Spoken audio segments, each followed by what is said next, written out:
Pauwi na ako galing lakad. Medyo pawis, medyo gutom, pero solid yung feeling ng umaga. Sarap sa pakiramdam yung alam mong kahit simpleng lakad, panalo na sa kalusugan. Hindi kailangan ng mamahaling gym, minsan, sapat na yung disiplina. Pagdating sa bahay, unang mission, luto. Hindi kailangan puro fried chicken o fast food, minsan masarap din mag-adobo, adobong tambakol. Simple lang, pero healthy. Habang niluluto ko to, naiisip ko, hindi masama kumain, basta marunong bumawi sa galaw. Hiwa-hiwa ng bawang, sibuyas, at luya, basic pero importante.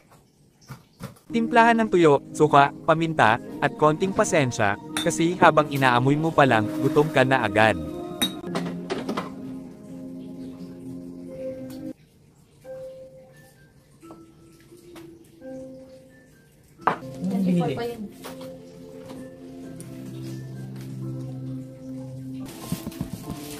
Habang kumukulo ang sabaw, steady lang ako dito.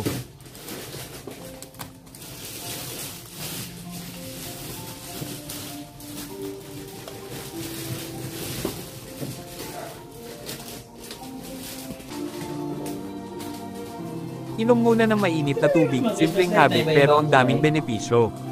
Nililinis ang katawan, pinapaganda ang digestion, at syempre, pampakalma bago magpawis ulit. Ang ilaw.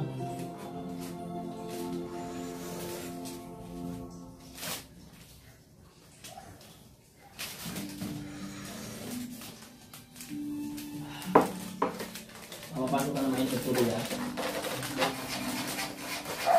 Habang nasa treadmill ako, naaalala ko, minsan gusto natin instant result pero hindi ganun ang fitness.